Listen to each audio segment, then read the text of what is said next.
ये एक छपरी गांव है और यहाँ का वातावरण बहुत अच्छा है। और आप पीछे देख सकते हैं देवदार के वृक्ष हैं और हमारे समक्ष हैं श्री श्री विजय कृष्ण प्राशर जी महाराज और उनके साथ अशोक जी हैं जो इस इलाके के निवासी हैं। तो आइए कुछ प्रवचन सुनते हैं महाराज जी से, कुछ बताएंगे?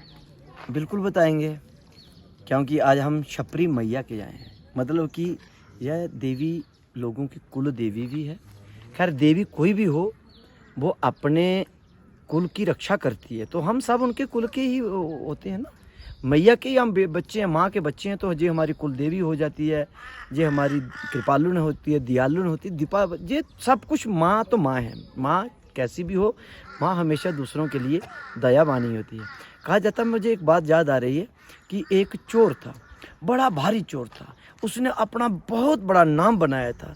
जब वो बूढ़ा हुआ, मरने पे आया, तो उसने सारा इंचार्ज अपने बेटे को सौंपा कि बेटा हमारी 4 पीढ़ी से चोरी का काम चल रहा है, चोरी का धंधा कभी नहीं छोड़ना, पैसा कितना भी आ जाए पर खानदानी काम नहीं छोड़ना।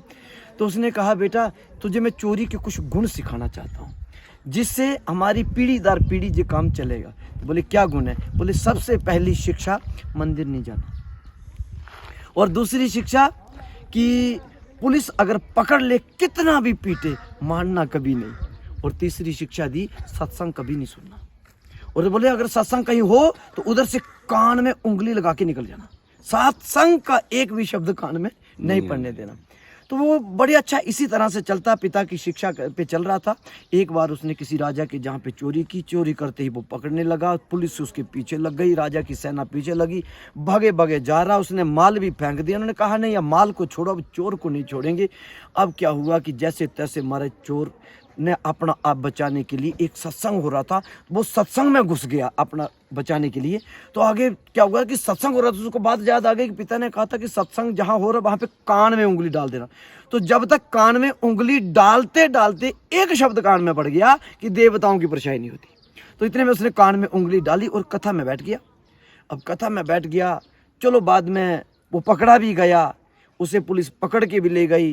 अब उसको इतना पीटा, हद कर दी। कहता मैंने चोरी की नहीं माने। तो एक बुद्धिजीवी व्यक्ति को बुलाया, यार तेरे पास बड़े तरीके हैं चोर को मनाने के, बताना कैसे मान सकता है। बोले ये जो चोर होते हैं ना, ये अपनी देवी को मानते हैं, चोरों की एक देवी होती है, ये उसे बहुत मानते हैं। तो ऐसा करो, एक लड़के को देवी बनाओ, लड़की को देवी बनाओ, और इसको ऐसा पेश करो कमरे में, ऐसे देवी प्रकट हो जाए कि बच्चे तूने इतनी मार खाई, तू मान जा, कह दे कि मैं चोर हूं, हाँ मैंने चोरी की है, तो मान जा, तो तेरी जान बच जाएगी। मतलब ये तो एक नाटक किया।